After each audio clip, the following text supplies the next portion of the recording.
Pak Camatnya Tinggal tinggal dua. dua Apa aja nih, Pak? kerjaannya. Nah, itu udah berhasil Camatnya. Ya, duanya Yang ini apa, Pak? pertama itu ngangguk-ngangguk, yang kedua geleng-geleng.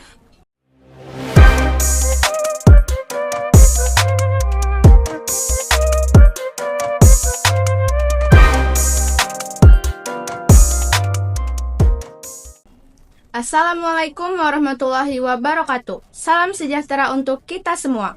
Hai sahabat podcast Dwi Tunggal, kembali lagi dalam podcast Dwi Tunggal, pelajar bertanya, pelajar bicara. Bersama saya, Ervika Melati Manulang. Pasti kalian kangen kan sama saya, soalnya di episode sebelum-sebelumnya itu hostnya bukan saya. Jadi kali ini saya akan menemani kalian hingga 15 menit ke depan. Langsung dari kabin siar podcast SMK Broadcasting Dwi Tunggal, Jalan Medan Tanjung Morawa, kilometer 14,5, Deli Serdang, Sumatera Utara. Pada episode kali ini, kami merasa sangat terhormat ya, karena telah hadir Bapak Camat Tanjung Morawa, Bapak Gontar Syahputra Panjaitan SSTP MM. Bersama beliau kita akan berbincang santai seputar program kerja, visi misi, pesan, harapan penting untuk masyarakat. Oke, langsung aja. Selamat pagi, Pak. Ya, selamat pagi. Oke, gimana kabarnya, Pak? Sehat? Ya, alhamdulillah sehat-sehat. Kemarin rumahnya kena banjir nggak, Pak? Kalau rumah saya kebetulan nggak kena banjir. Oke, alhamdulillah ya, Pak. Kalau boleh tahu, Pak, di Tanjung Morawa ini yang kena banjir di mana aja, Pak?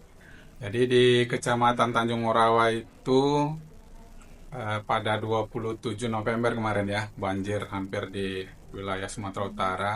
Tanjung Morawa kan ada 25 desa, satu kelurahan. Oke. Nah, totalnya 26 nih. 23-nya banjir. Hanya 3 yang tidak banjir. Jadi banjir di Tanjung Morawa itu lumayan cepat surut. Nah, seperti kita ketahui banjir dari Tanjung Morawa pindahnya ke Kecamatan Batangkuis seperti itu. Kira-kira banjirnya ada nggak nih, Pak, yang sampai melebihi pinggang gitu atau segini? Oh, yang paling dalam ini cerita dalam ya. Paling dalam banjirnya itu bisa mencapai 2,5 meter, 3 meter di Desa Bangunsari Baru. Nah, untuk yang di desa kedua yang terparah itu di Dalus 10A, Dalus 10B itu ada hampir 2 meter. 2 meter ya. Tapi sekarang alhamdulillah sudah membaik semua ya, Pak. Ya, alhamdulillah di hari kedua itu hanya tersisa di 2 titik. Jadi Oke. cepat surutnya. Oke, Pak. Mudah-mudahan. Alhamdulillah ya, Pak ya. Pak, kita masuk dulu ya, Pak, ke masa-masa SD nih, Pak. Ya, Bapak masih ingat nggak Bapak dulu SD di mana? kalau SD pasti ingat lah, semua yang pernah sekolah di SD pasti ingat SD-nya.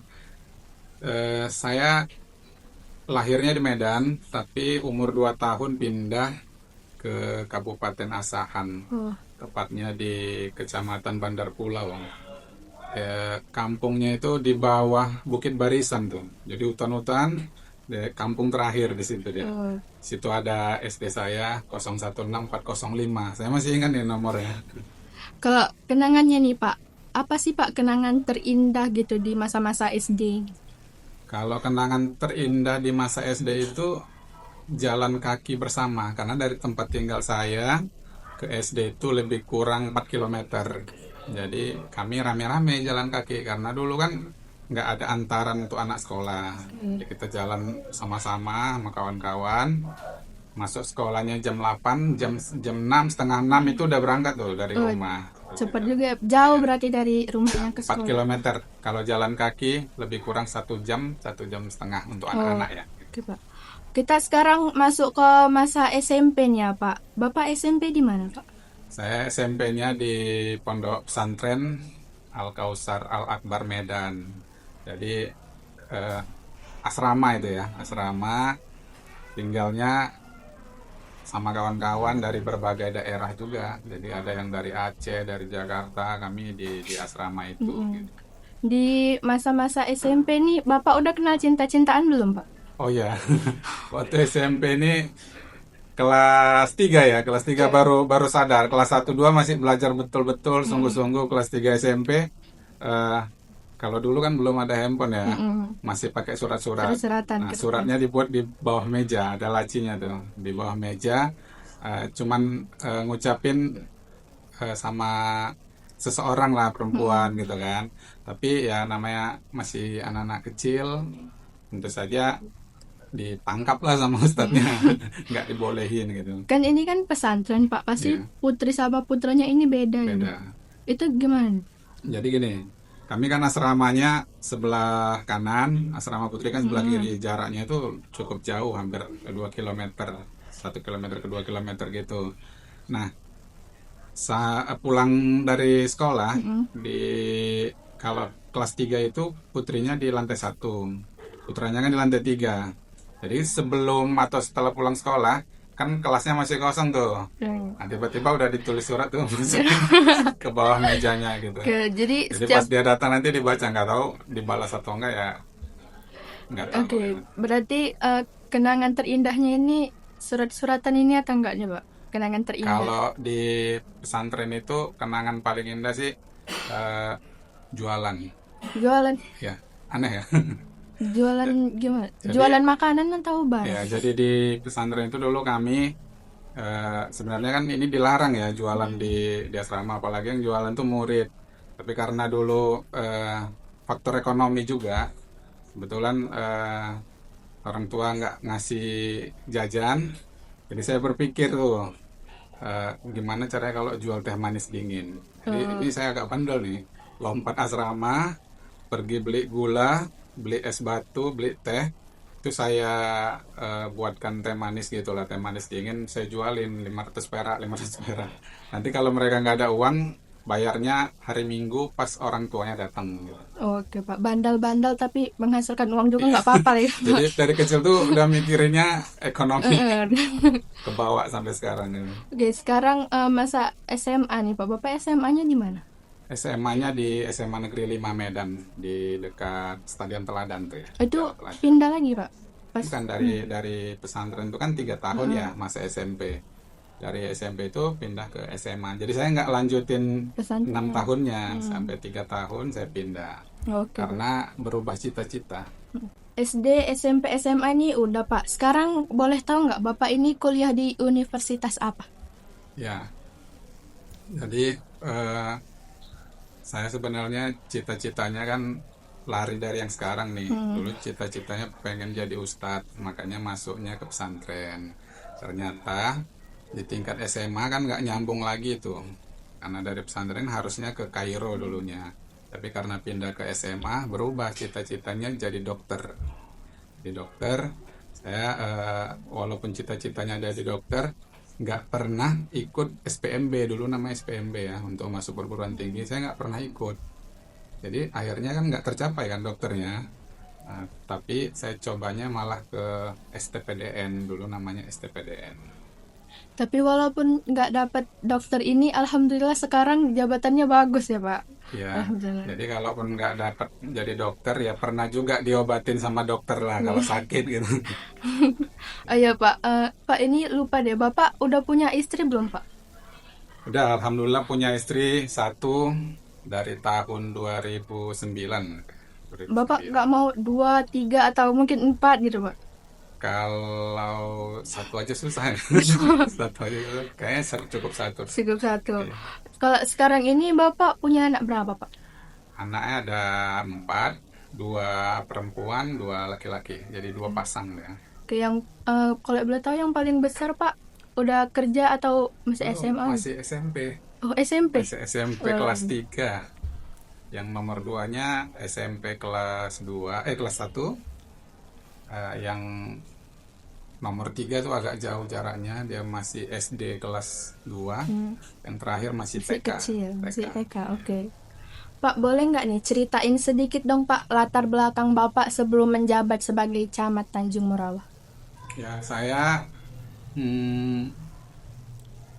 tamat dari STPDN itu tahun 2009. Penempatan pertama itu di Kabupaten Mandailing Natal ya, di Panyabungan.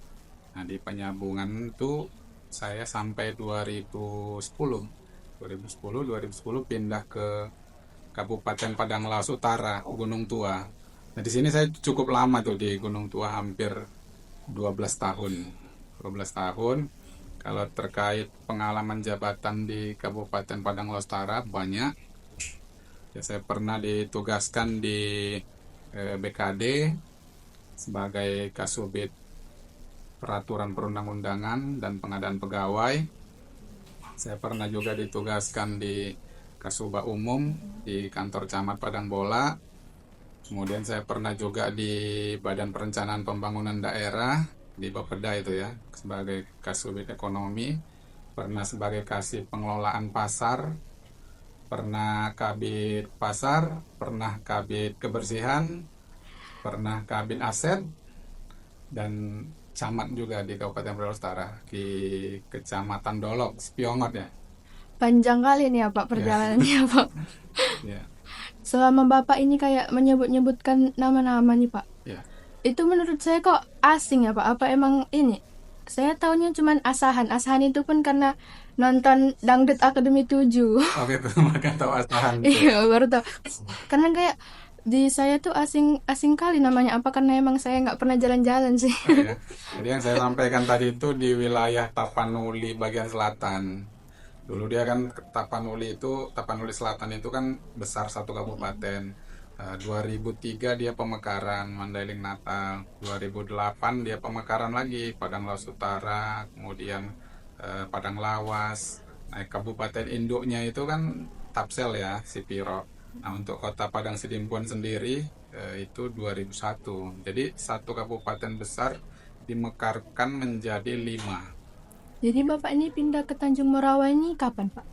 Kira-kira? 2022 April saya ditempatkan di Kecamatan Percut Setuan di Tembung. Itu sebagai kembali lagi nih dari camat turun karena pindah kan. Jadi kalau di polisi itu ya Kapolsek, pindahnya tetap Kapolsek. Di Danramil di TNI, dari Danramil tetap Danramil. Tapi kalau PNS enggak. Begitu dia pindah, dia jadi staf dari nol lagi, dari dasar lagi. Jadi saya ditempatkan sebagai kasih terantip di Kecamatan Percut Setuan lebih kurang 3 bulan. Baru ditempatkan dilantik sebagai Sekcam Tanjung Merawa. Jadi Tanjung Merawa ini sebenarnya udah bisa dikatakan hampir 80% tugas saya di Deli Serdang ini ya di Tanjung Merawa ini gitu.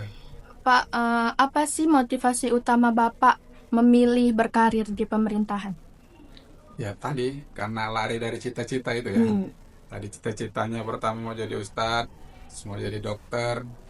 Nah, Allah menggariskan harus di birokrat ya kan, birokrasi. Ya, kalau sudah seperti saya sampaikan tadi di upacara, kita hanya bisa bercita-cita, tapi Allah yang menentukan garis tangan kita dan yakin bahwasanya yang diberikan Allah itu yang terbaik. Selain cita-cita Bapak ini, selain jadi ustadz atau dokter ini, nggak ada lagi?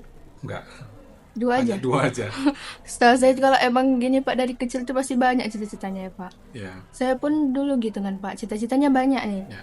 Tapi udah makin besar, udah ikutin aja alurnya. Jadi mengerucut Iya. apa adanya nanti di jalan. Iya, kita ikut aja.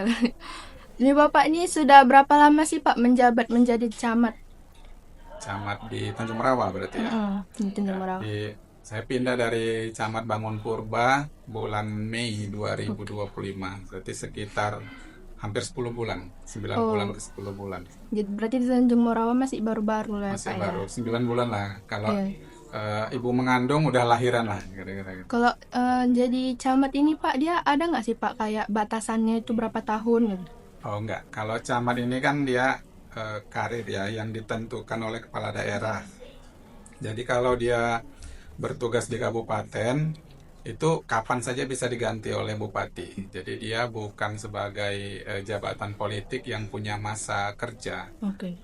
Dalam artian ya kalau bupati beranggapan saya masih dipercaya camat, ya tetap camat. Bisa sampai 5 tahun. Tapi kalau bupati tak percaya atau malah gagal, ya mungkin 2 bulan pun bisa diganti. Atau dalam waktu 1 tahun misalnya kita dianggap berhasil dalam pembangunan di kecamatan bisa dipromosikan gitu. Jadi semuanya itu keputusan dari bupati sebagai kepala daerah. Oke Pak. Baik sahabat Dwi Tunggal, nanti kita akan lanjut lagi bincang santai bersama Bapak Camat. Kita break sejenak. Jangan kemana-mana, tetap di podcast Dwi Tunggal, pelajar bertanya, pelajar bicara.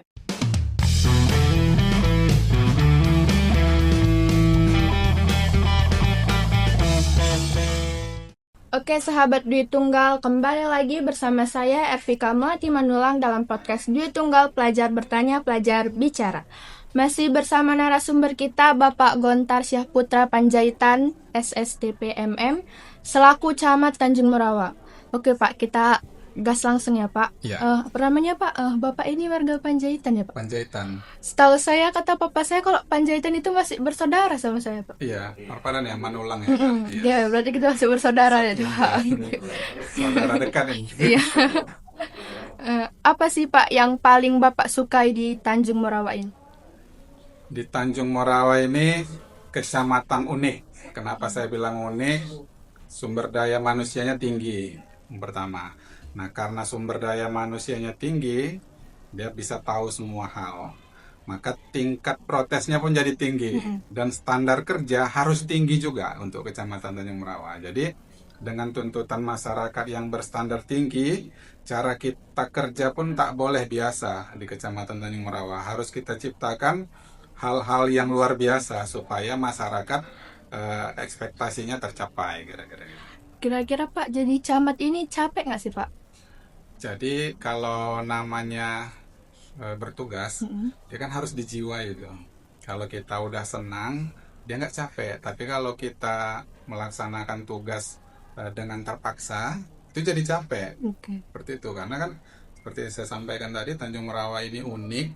Ya, di sini kerjanya 24 jam. Misalnya ada kejadian apapun, mau jam berapapun, yaitu camat harus tahu. Gitu. Jadi dengan kerja yang seperti itu, tentu saya kan nggak bisa kerja sendiri. Saya harus buatkan jaringan ke bawah. Nah, salah satu contoh nih, saya banyak banget nih grup WhatsApp di handphone saya. Itu saya lihat kemarin terakhir 59 grup WhatsApp. Di situ ada grup kepala dusun, di situ ada grup kepala desa, grup tokoh-tokoh masyarakat, grup-grup peduli lingkungan, grup FKDM dan lain-lainnya. Nggak penuh nih Pak memorinya sebanyak itu? Ya, biasanya 1 tahun langsung penuh. Jadi kalau udah setiap 3 bulan ada waktu luang, itu saya pindahin ke hard disk. Hard memori yang udah lewat 6 bulan dan nggak akan ditanyakan nih datanya, saya pindahin. Di sela-sela kesibukan, kegiatan apa nih yang biasa Bapak lakukan untuk melepas rasa capek atau rasa penatnya? Ya, kebetulan di Tanjung Merawa kan saya dilantik di bulan Mei ya tadi ya.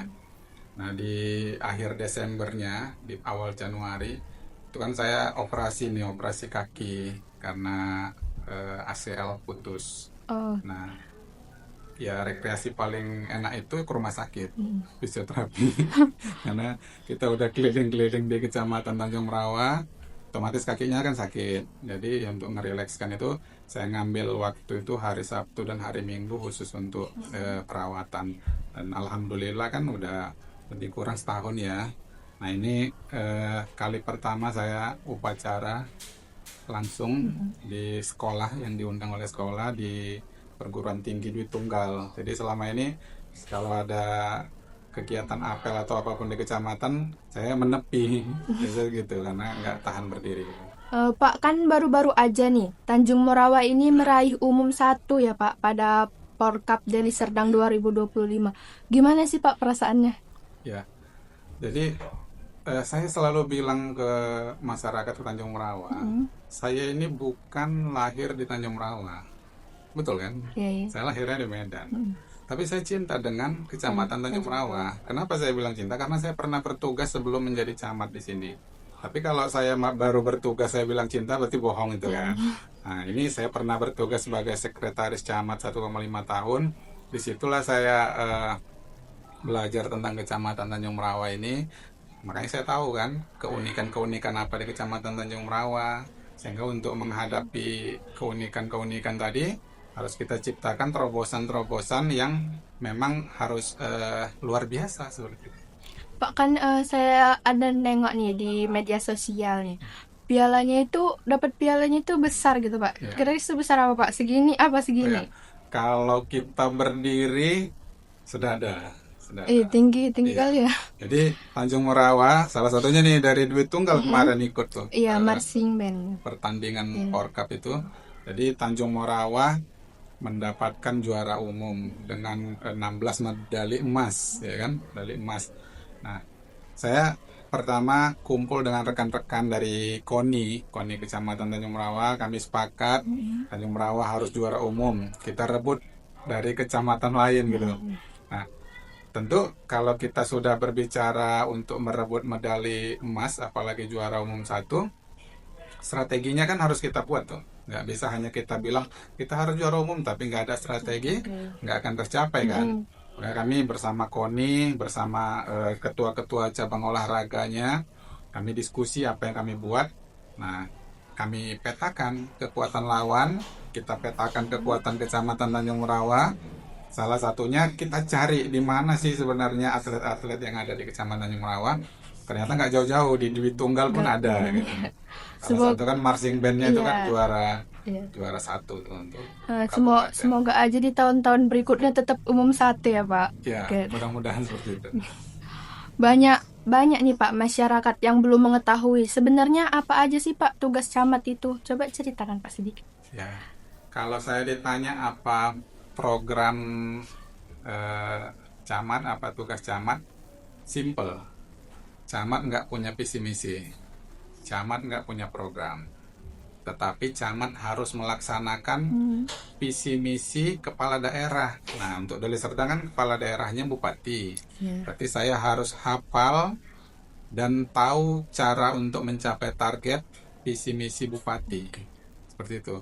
Karena kan kita tahu bersama visi misi Bupati Deli Serdang itu kan 4 sehat ya. Ada namanya sehat masyarakatnya. Jadi masyarakat ini kesehatannya itu bagaimana terjamin. Baru kemudian ada sehat pelayanannya. Jadi di kantor camat tuh nggak boleh lagi ada yang namanya bayar membayar dalam pengurusan administrasi kependudukan gitu kan. Kemudian ada namanya sehat lingkungannya. Kecamatan Tanjung Merawa ini masalah utamanya kan sampah. Di mana-mana banyak sampah gitu kan. Nah, ini harus kita selesaikan. Kemudian yang terakhir ada namanya sehat ekonominya. Jadi kita nanti ciptakan UKM baru ataupun usaha-usaha lain yang tentu saja meningkatkan sektor ekonomi baik dari infrastruktur dan lain-lain. Oke Pak. Dalam satu hari kerja, hal apa nih yang sering Bapak hadapi? Kalau Kecamatan Tanjung Merawa itu paling banyak rapat ya. Rapat undangan paling banyak. Sehingga kita nggak bisa berharap camat yang melaksanakan pekerjaan. Jadi camat tuh nggak bisa, oh ini camat yang harus kerjain, nggak bisa. Harus kita ciptain sistemnya. Jadi sistemnya yang bekerja. Nggak boleh berharap hanya kepada camat. Camat tuh ya semacam mencari ide kreatif, mewujudkan visi misi bupati.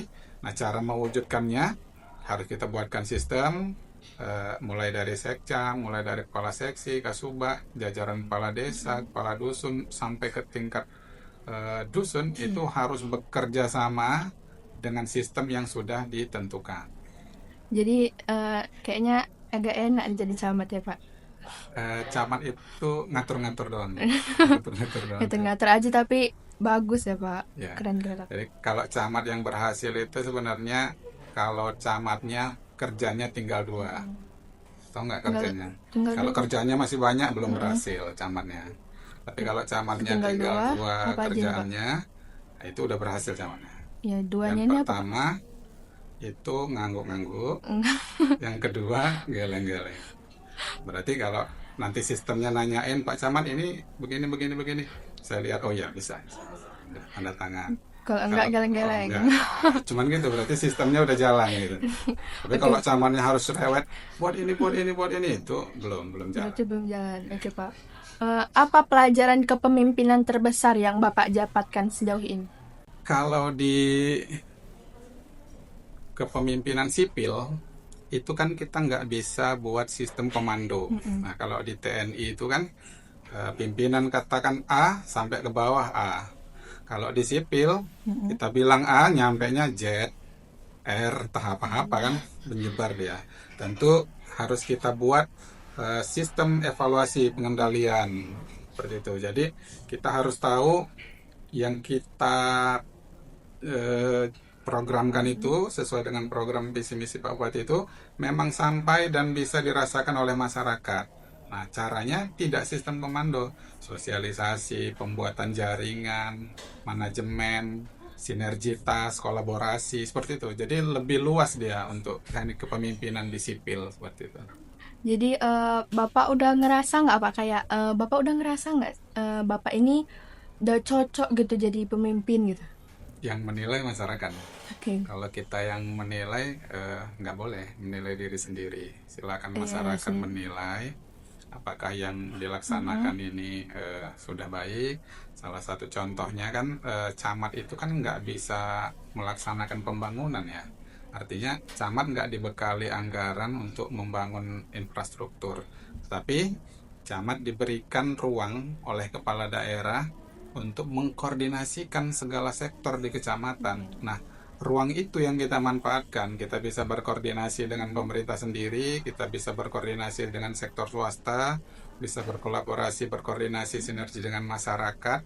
Nah, tiga sektor inilah yang kita gunakan untuk meningkatkan pembangunan di Kecamatan Tanjung Rawa. Kita cari masyarakat butuhnya apa.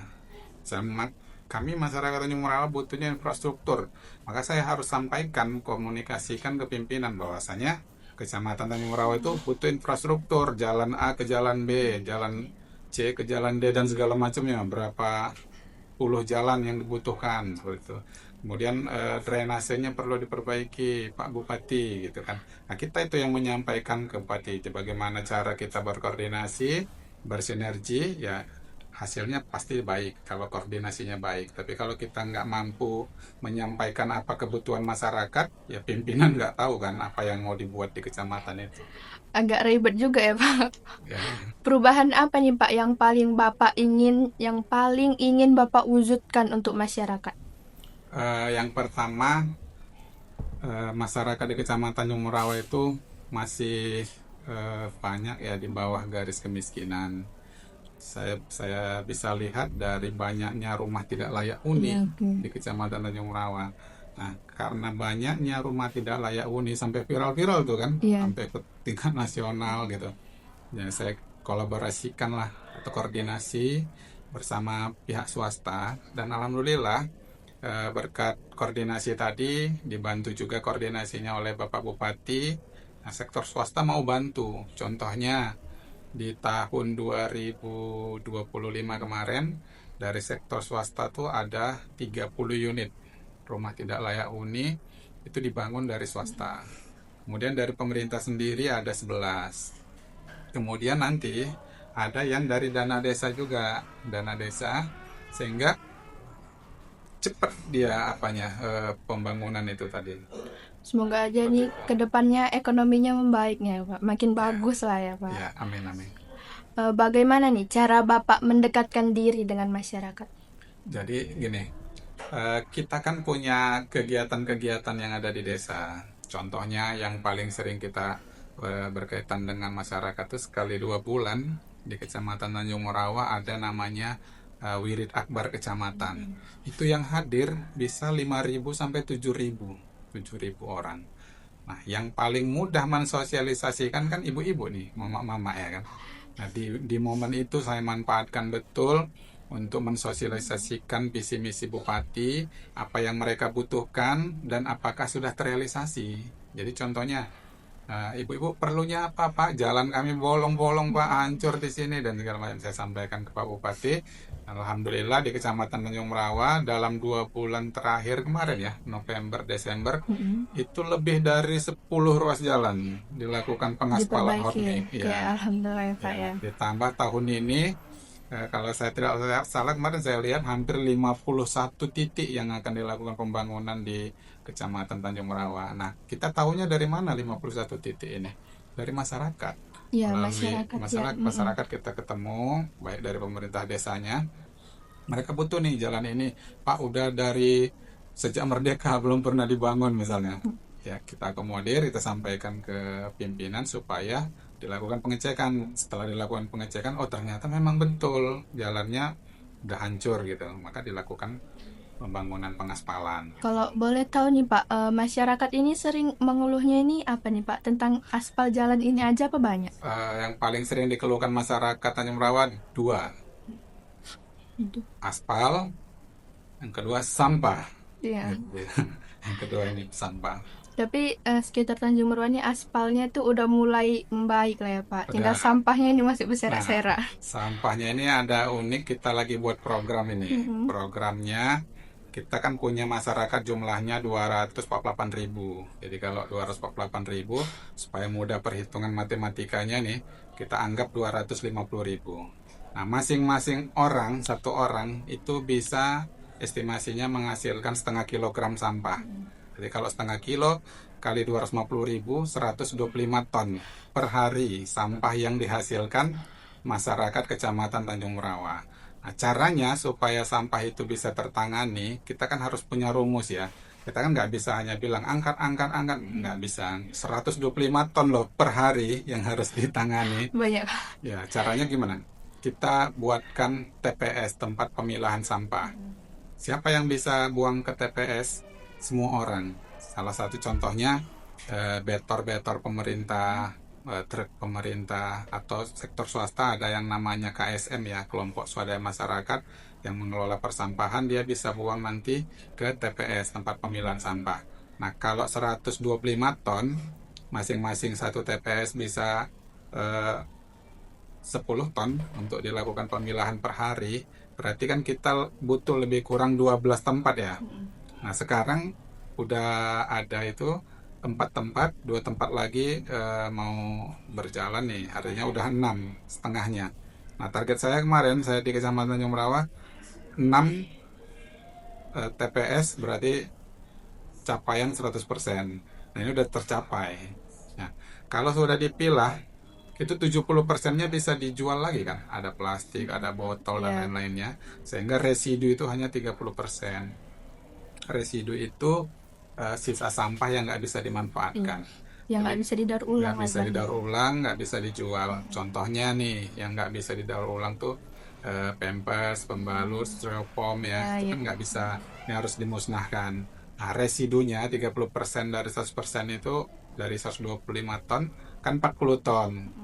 Berarti kita harus sediakan tempat mesin inseminator untuk membakar sampah itu eh, sekitar 4 tempat. Baru bisa Kecamatan Tanjung Merawa bebas dari sampah dan tidak ada sampah yang dibuang lagi ke TPA. Iya. Gitu ya. Semoga masyarakat ini sadar ya Pak. Kalau membuang sampah sembarangan itu Nah, bakalan berakibat fatal. sebenarnya gini, masyarakat mungkin beberapa belum tahu informasi bahwasanya Kecamatan Tanjung Merawa ini disediakan betor sekarang ada 16 unit ya. Jadi kalau kita mau berlangganan dengan betor pemerintah itu cukup bayar 10.000 satu bulan. Satu bulan 10.000. Nah, 2 kali seminggu diangkat sampahnya. Artinya kalau uang 10.000 itu masih terasa berat, itu tadi kita siapkan tempat pemilahan, boleh dibuang ke tempat pemilahannya, jangan dibuang di pinggir jalan gitu. Jadi kalau sudah nanti kita layani WRS ya, wajib retribusi sampah itu 10.000 per bulan, ya pemerintah sebenarnya kalau hitungan ekonomi rugi ya, rugi kalau harganya 10.000. Tapi kan pemerintah tidak berorientasi keuntungan, tapi berorientasi kepada pelayanan. Nah, masyarakat bisa berlayanan persampahan itu 10.000, itu udah bisa tertangani sampahnya. Kalau selain buang-buang ke pinggir-pinggir jalan gitu Pak, masyarakat ini masih sering nggak sih Pak buang sampah ke sungai-sungai gitu? Ya, pasti ada. Jadi masyarakat tuh yang pertama dia nggak tahu mau buang kemana. Maka kita buatkanlah pilihan-pilihan. Kalau dia punya uang 10.000 per bulan bisa berlangganan. ke pemerintah. Kalau dia tak punya uang 10.000 rupiah per bulan, dia bisa buang ke tempat pemilahan gitu. Kan dua pilihan, jangan buang lagi ke paret, jangan buang lagi ke sungai, apalagi ke pinggir jalan gitu. Itu kan mengganggu pengguna Iya. jalan. Oke Pak, saya melihat di postingan TikTok ya Pak, kalau Bapak ini sering sekali mengunjungi masyarakat yang sedang kesusahan. Ada juga saya lihat Bapak datang ke rumah seorang bapak-bapak yang sedang sakit ya Pak. Mm. Semoga selalu seperti itu ya Pak. Saya juga sangat-sangat terharu nih jadi ya Pak. Karena kayak Bapak itu lagi sakit apa tuh Pak? Dia lagi Jadi duduk Bapak itu kan di Bangunrejo ya itu ya. Mm-mm. Bapak itu sakitnya komplikasi, tapi sakit yang paling parah itu gula. Nah, kalau penyakit gula ini kan dia bisa mempengaruhi struktur tubuh kita ya. Ada yang nanti apa namanya, kalau dia dimakan gula itu dagingnya lepas kan gitu-gitu Ya, kan. Diamputasi lama-lama kan hancur nih ya seluruh badan sebahaya kita itu ya gitu. kan Pak Sebaya itu sebetulnya. penyakit gula.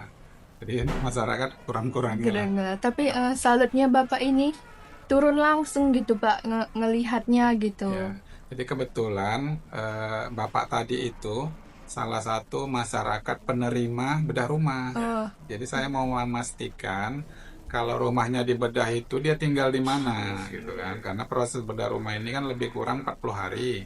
Nah, kalau kita nggak memastikan dia mau tinggal di mana selama rumahnya dibedah, mm-mm.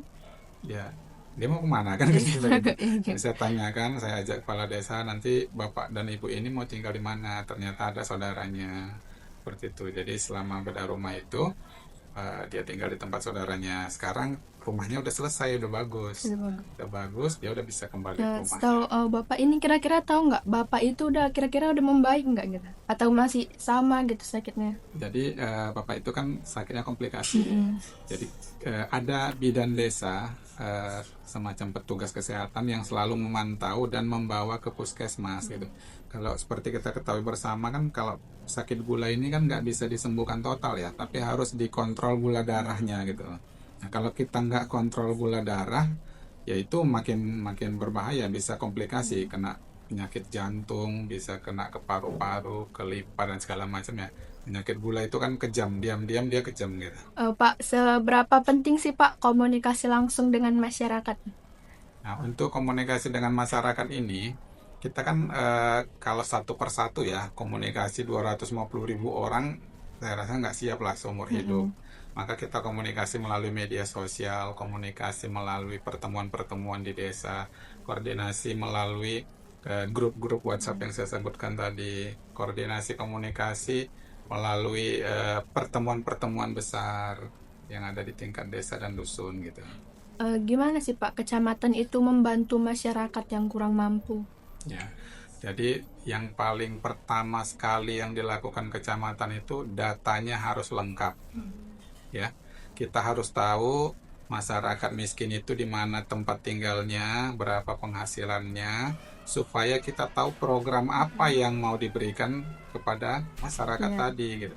Nah, kalau kita nggak tahu dia tinggal di mana, di desa mana, ya kan, kayak mana mau kita memberikan program yang sesuai dengan kebutuhannya gitu. Jadi Setahu data dulu yang pertama itu. setahu Bapak ini di Tanjung Morawa ini orang yang kurang mampu masih banyak atau udah berkurang? Nah, ini kan masyarakat yang kurang mampu ini dinamis, Mm-mm. artinya selalu bergerak. Misalnya di bulan Januari dia tidak mampu, di bulan Mei dia bisa jadi mampu, karena misalnya usahanya berhasil. Yang tadinya di bulan Januari dia nggak mampu, di bulan Desember jadi mampu. Atau kebalikannya juga, di Januari dia orang kaya, di bulan September bisa jadi orang miskin. Maka datanya harus diupdate. Jadi nggak bisa kita bilang, Pak ini datanya dia memang miskin Pak, dulu memang kaya, sekarang miskin. Update data. Ya. Tapi Oke, ini oke. Pak orang kaya masih nerima bantuan ini, ya kan? Masih nerima bantuan, padahal dia orang kaya. Mungkin dulunya dia miskin, makanya dia masuk data itu. Kalau sudah seperti itu kan harus diupdate. Kita laporkanlah ke Dinas Sosial, nanti bisa diteruskan ke Kementerian Sosial. Oke, Pak, apa cara terbaik menjaga emosi saat menghadapi keluhan warga? Pasti ada rasa-rasa emosinya gitu ya, Pak. Kalau emosi sih untuk marah gitu ya. Mm-mm. Kebetulan saya paling jarang marah. Oke, Boleh, dari boleh. mukanya udah nampak Pak, Paling baik-baik. jarang marah, tetapi selalu menuntut. Atau kan, jarang marah, tapi selalu menuntut. Oke. Saya nggak marah, tapi saya tanyain terus. Yang saya sampaikan kemarin udah gimana? Udah dilaksanakan? Udah sampai mana? Saya kejari terus, kejar terus sampai dapat gitu. Oke Pak. Memang nampaknya dari wajah Bapak ini baik ya Pak ya. Ya, Mukanya penilaian. manis melebihi gula. Iya, penilaian masing-masing berbeda. Oke. Gitu. Oke, baik sahabat Duit Tunggal, kita sudah sampai di penghujung segmen kedua. Kita istirahat sejenak lagi ya. Jangan kemana-mana, tetap di podcast Duit Tunggal, pelajar bertanya, pelajar bicara.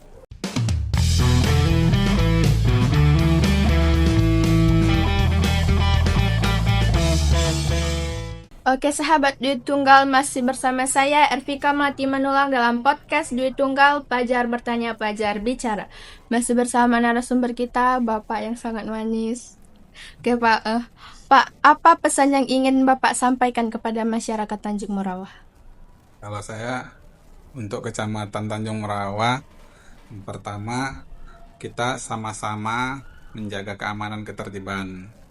Nah, itu dulu yang pertama. Yang kedua, gimana caranya kecamatan kita, Kecamatan Tanjung Morawah ini nggak dijadikan orang di luar Kecamatan Tanjung Morawah tempat pembuangan sampah. Paham ya? Iya. Nah, tetangga-tetangga sekitar kita ini itu kan nggak bisa kita pantau terus-menerus. Jadi saya berharap kepada masyarakat membantu pemerintah untuk menjaga Kecamatan Tanjung Morawah dari serangan sampah. Gitu. Kalau dulu kan waktu zaman kemerdekaan dari serangan peluru. Ini serangan sampah paling banyak. Nah, salah satu contohnya nih saya sampaikan di Jalan Rambutan. Jalan Rambutan itu udah 2 kali kita bersihkan, kita angkat beberapa truk, kita turunkan alat berat. Tapi saya yakin dan percaya masyarakat Tanjung Morawah nggak ada buang sampah di situ. Tapi saya berharap masyarakat Kecamatan Tanjung Morawah yang menjaga wilayahnya gitu ya, dari kecamatan lain ataupun daerah lain. Pak, selain pesan untuk masyarakat nih Pak, boleh nggak nih sampaikan pesan Bapak untuk siswa-siswi di perguruan Dwi Tunggal, khususnya jurusan broadcasting? Ya, untuk siswa-siswi di perguruan Dwi Tunggal, ini kan baru pertama ya di Tanjung Merawah atau bahkan mungkin di Sumatera Utara satu-satunya sekolah yang ada broadcast seperti Iya, ini, jurusan ya kan, broadcasting. satu-satunya ya. Nah, ini kan jurusan yang memang mengaplikasi perkembangan zaman. Kalau dulu kita buat seperti ini, orang bingung. Tapi sekarang kebutuhan masyarakat itu kan, ya ini salah satunya, percepatan informasi, ya kan. Kemudian kemampuan kita menyajikan tampilan kepada masyarakat. Lebih ke media sosial Ya, ya ke Pak. media sekarang sosialnya. ini.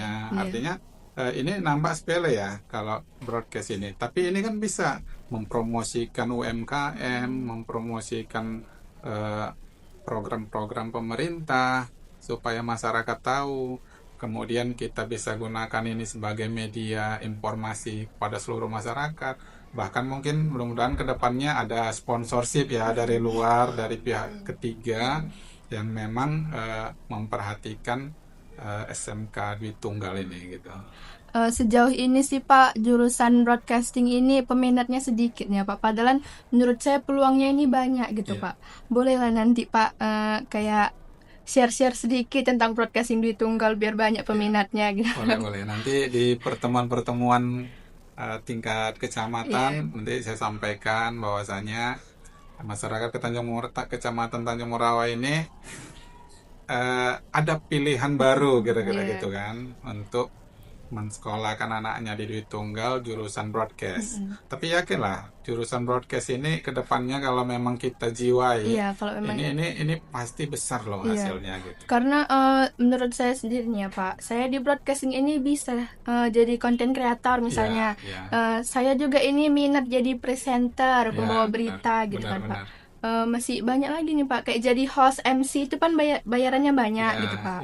Jadi kenapa gitu sedikit peminatnya? Karena gini ya, kenapa sedikit peminatnya? Karena masyarakat banyak yang belum tahu. Nah, dia disampaikan broadcast, apa sih broadcast itu gitu ya. Begitu kita ceritakan nanti apa yang bisa dilakukan di broadcast itu, misalnya mulai dari seperti tadi, untuk acara-acara pesta dia bisa jadi presenter, Bisa jadi MC. bisa jadi content creator ya kan, kemudian bisa malah jadi affiliator ya kan, Iya. affiliate. Nah, apalagi yang sekarang ini kan affiliate ini bisa sampai beli rumah, bisa sampai beli mobil, tergantung cara kita mengemas Ya, dari mengemasnya gitu. rajin bikin konten aja nih Pak, di TikTok itu bisa orang sampai rumahnya ini bertingkat-tingkat Iya, itu beli bisa. mobil, Iya. buat rumah bertingkat. Iya. Itu tadi kalau kita jiwain pekerjaan kita dan kita rajin buat konten, kemudian kita rajin affiliate dan lain-lainnya kan di media sosial itu Pasti bisa gitu. pasti dapat. Pasti Bahkan mungkin lebih cepat malah dari Iya. kawan-kawan kita yang lain gitu. Pak, kalau tadi pesan Pak, sekarang sampaikan dong Pak harapan Bapak untuk masyarakat Tanjung Morawa yang sangat Bapak cintai ini. Iya, bisa cinta dengan masyarakat Tanjung Morawa karena seperti di awal saya sampaikan, Kecamatan Tanjung Morawa ini SDM-nya tinggi. Jadi semua ada di Tanjung Morawa loh. Kenapa saya bilang SDM-nya tinggi? Kalau kita bersatu bisa jadi juara umum MTQ ya kan? Kita bersatu bisa jadi juara Porkap ya kan? Apapun pertandingan selama Kecamatan Tanjung Morawa dan masyarakatnya mau juara. Kalau persaudaraannya kuat pasti bisa ya kan Iya, Pak? pasti kalau kita bergabung bersatu ya namanya kompetisi itu biasa, tapi jangan dibawa ke hati kan. Kalau kalah ya awas ya, balas nanti tahun depan. Ya, Kalau kalau kalah ya positif, berjuang lagi ya lah ya kan berjuang Pak? lagi, jangan dendam gitu. Iya. Oke Pak. Oke baik sahabat Dwi Tunggal, sampailah kita pada akhir bincang santai kali ini. Terima kasih untuk Bapak Gontar Syahputra Panjaitan SST PMM karena sudah meluangkan waktunya dan berbagi cerita seru pada hari ini. Jujur cerita kali ini seru kali ya, mantap lah pokoknya ini. Semoga bisa berjumpa di episode-episode selanjutnya ya Pak. Iya, terima kasih. Saya Ervika Melati Manulang pamit undur diri, sampai jumpa pada podcast berikutnya. Assalamualaikum warahmatullahi wabarakatuh. Salam sejahtera untuk kita semua.